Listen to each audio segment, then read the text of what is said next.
Today marks a significant chapter in my life as I stand in the comfort of my own home, surrounded by its walls that hold countless memories.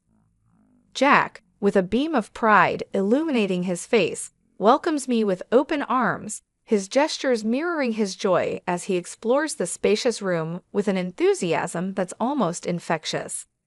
We find ourselves in the heart of my family's abode, a place where my father's dreams took shape. Blessed with considerable wealth, my father poured his heart and soul into this home, transforming it into a masterpiece valued at an astonishing $100 million. This house stands as a testament to his dedication and passion, a legacy he entrusted to me before his departure from this world. Now, as I navigate through life without him, my husband asserts his claim over this cherished inheritance, suggesting that what was once solely mine should now be recognized as ours.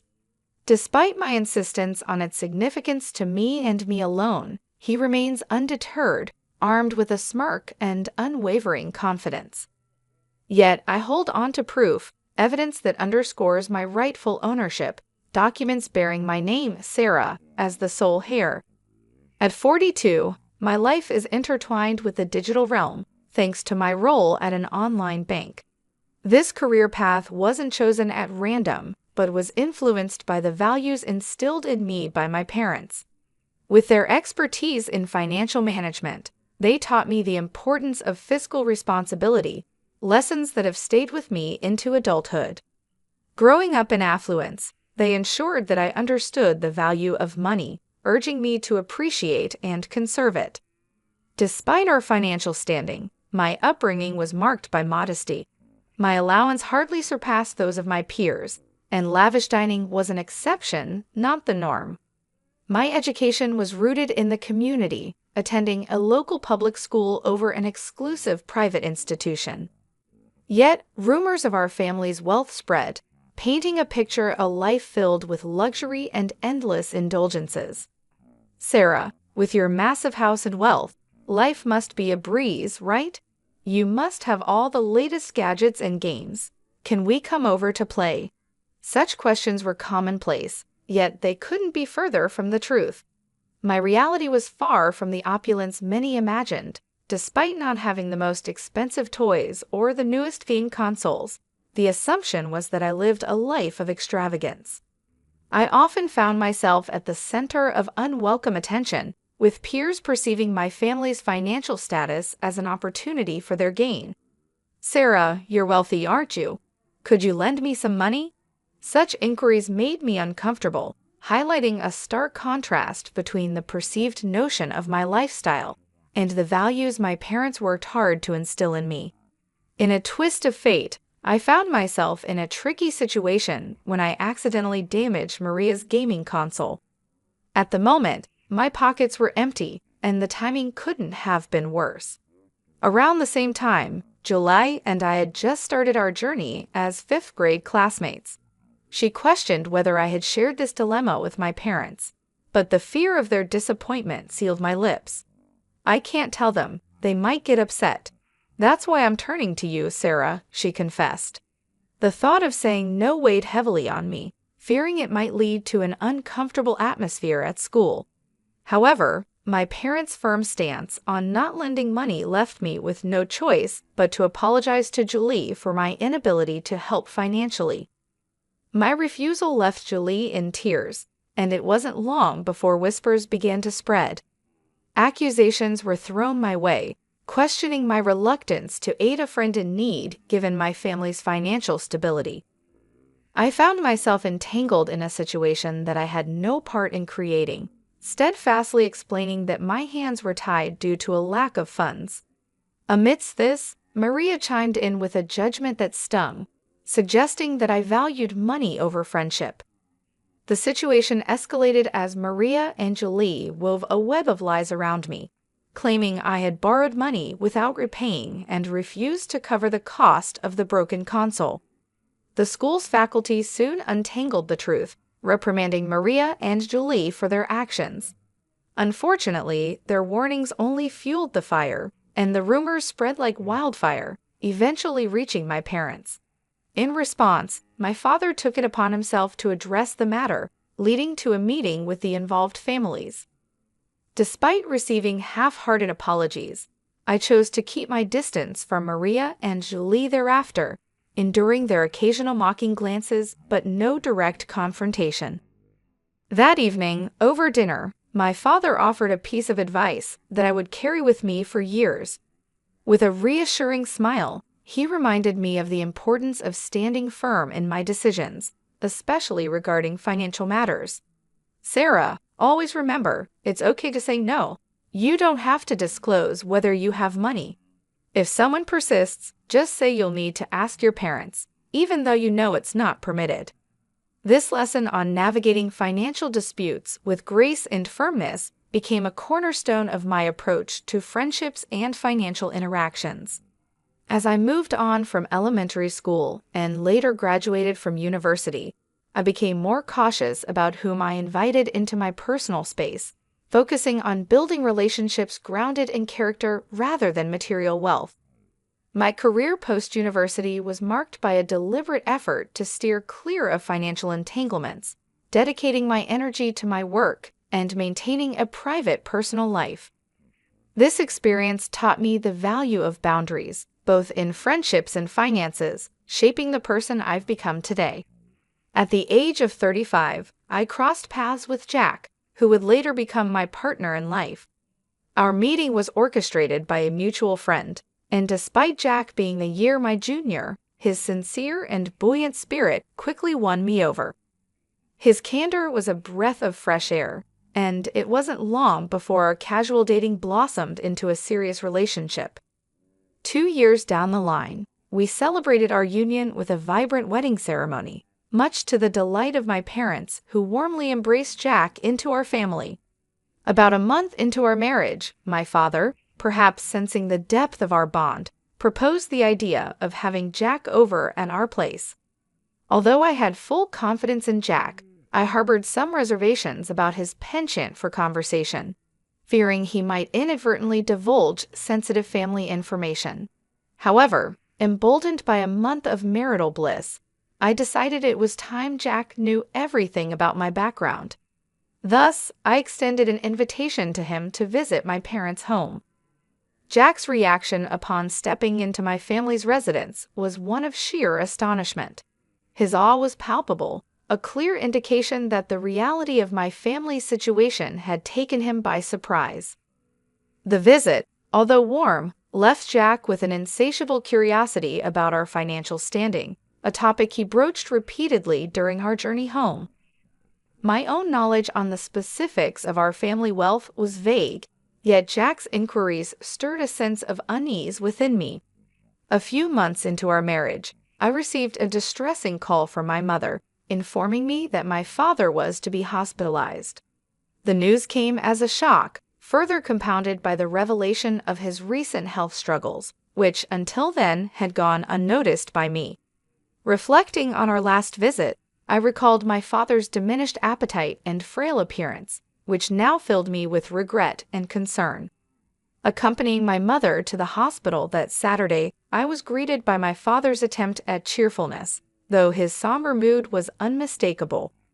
His apology, for what he perceived as a burden to us, underscored his gentle nature.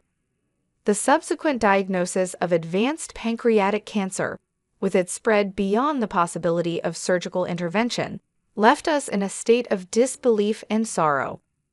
The notion that someone as health-conscious as my father could fall victim to such a cruel fate was beyond our comprehension. In the aftermath of the diagnosis, my father's resolve was touching. He expressed a desire for our happiness, a sentiment that moved us to tears. Resolved to cherish every moment with him, I found myself restricted by hospital protocols, which limited visits to immediate family members. My father's longing for the presence of friends and the creation of joyful memories at our home was a poignant reminder of the life he wished for us. Determined to honor his wishes, I pledged to uphold the legacy of our home as a place of warmth and joy, even in his absence. The promise to cherish our family home became a testament to my father's enduring spirit and the deep bonds that tied us together. Driven by a desire to fulfill my father's dream, I decided to renovate our family home, a project that became my solace and focus during a challenging time. Jack, ever attentive, expressed concern over how much time I devoted to my father in his final days, oblivious to the complexities surrounding our family estate that I had kept from him. When Jack inquired about my father's health, I confided in him about the difficult journey we were facing, finding some comfort in his support despite the whirlwind of work, hospital visits, and the emotional toll it was taking on me. However, tension surfaced when Jack's curiosity veered towards my father's finances and estate. His suggestions of involving legal advice to discuss financial matters, just in case something happened to my mother, too struck a nerve, dredging up painful memories. While my father had a trusted lawyer, Jack's insistence on being prudent about financial affairs began to create an emotional chasm between us. In the ensuing months, my father bravely fought his illness, but eventually passed away. The inheritance discussions that followed among family members led to me receiving a substantial house valued at $5.5 million. Jack's escalating interest in the inheritance, despite my attempts to keep him at bay, only intensified the strain. His excitement about moving into the big mansion and his intrusive questions about financial details took me by surprise, especially when I learned he had been informed by my cousin at the funeral, whose offhand remarks about the house being a waste if left empty only added to the tension. My explanations to Jack that the inheritance was not communal property seemed to fall on deaf ears, leading to an increase in hostility between us. Although he was present at my father's funeral, Jack distanced himself from the responsibilities and support needed during the subsequent memorial services and inheritance formalities. After some time, as life began to find its new normal, Jack revealed a shocking turn of events. He claimed to have changed the ownership of my family home into his name, presenting legal documents as evidence. This revelation not only breached the trust I had placed in him, but also underscored a profound misunderstanding of the boundaries and respect integral to our relationship. The complexity of navigating inheritance matters had unveiled deeper issues in our marriage, prompting a reevaluation of our values, trust, and the future direction of our partnership. The revelation from Jack left me reeling, struggling to comprehend his actions. He bluntly admitted his fatigue from our relationship, suggesting we could coexist as housemates in the family home, albeit with me receiving minimal financial support. His ultimatum of divorce, if I resisted, was a jarring twist to our already strained relationship. In a mix of shock and despair, I implored him to reconsider his sudden decision and the unauthorized change in property ownership. Jack disclosed that he had sought legal counsel to facilitate the ownership transfer without my consent. The situation escalated to the point where divorce seemed the only viable resolution. Heartbroken and disoriented, I began to distance myself from the home and life I shared with Jack, attributing his betrayal to the corrupting influence of potential wealth. The following day, Jack's demand for the house keys, claiming ownership of my ancestral home, pushed the situation into further turmoil. His attempts to forcefully enter the property were thwarted by the timely intervention of security personnel. I presented the authentic ownership documents to the guards, firmly establishing my rightful claim to the house and inheritance from my father. Jack, confronted with the undeniable proof of my ownership, was visibly shaken. His misunderstanding stemmed from a supposed legal advisor named Jerry, who had promised to navigate the complexities of inheritance law on his behalf. Entrusting Jerry with a significant sum of $360,000 to alter the property's registration, Jack had fallen victim to a deceitful scheme. In the midst of this confrontation, Jack's emotions surfaced as he repeatedly attempted to contact Jerry, only to be met with silence. His frustration boiled over, denouncing Jerry as a fraudster preying on those blinded by greed. Jack then directed his bitterness towards me, criticizing my expenditure on what he deemed frivolous questioning my understanding of inheritance registration and associated costs. Despite his attempts to salvage our marriage, suggesting we reconsider the divorce, the breach of trust and the depth of his deception were insurmountable. I requested the security guard to escort him away, closing a painful chapter of my life. In the months that followed, reflection and distance allowed me to process the events, reinforcing the importance of trust and honesty in the foundation of any relationship. The ordeal with Jack, underscored by manipulation and betrayal, served as a poignant lesson in guarding against the allure of wealth at the expense of personal integrity and love. On the solemn occasion of my father's first memorial service, held at our family temple, Jack made an unexpected appearance. Since our divorce, life had not been kind to him. Jobless, entangled in financial woes, and seemingly betrayed by those he once trusted, Jack cut a forlorn figure. His disheveled state spoke volumes of his plight, standing in stark contrast to the respectful solemnity of the day. As he attempted to express his apologies amidst tears, his actions inadvertently shifted the focus away from the memorial, causing a stir among my relatives. Despite his emotional turmoil, I found myself compelled to ask him to leave, a request that ultimately necessitated intervention by security.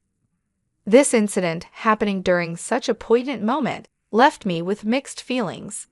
Eager to move forward and distance myself from the shadows of our shared past, I decided to relocate from my parents' home, a decision that had been in the works.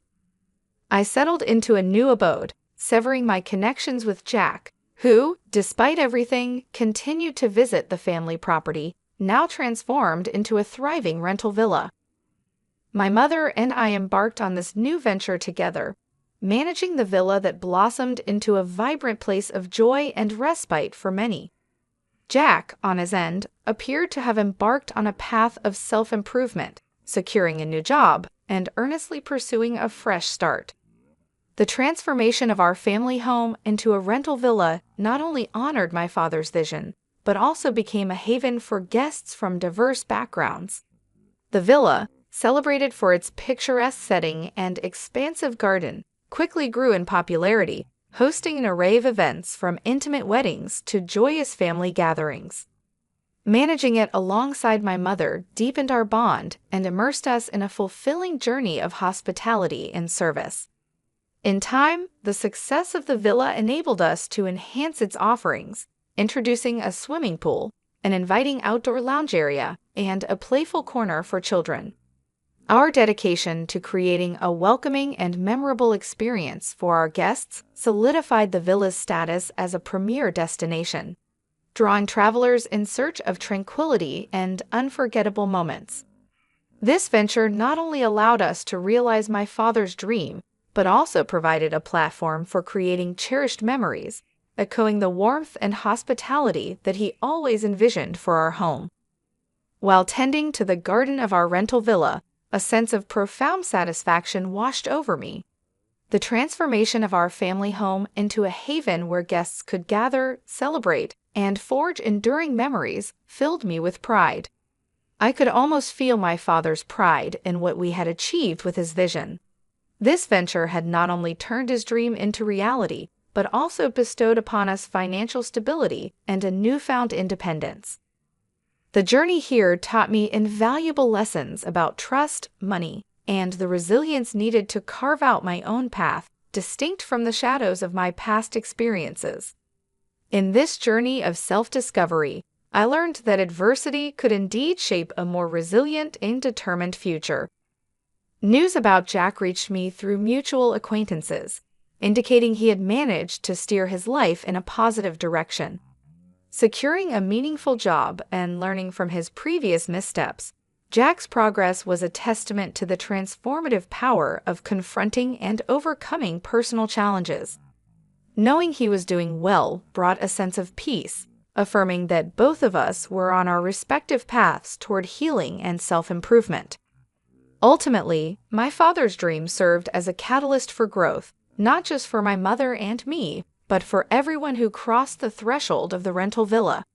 It became a sanctuary where guests could experience joy and make memories to cherish for a lifetime.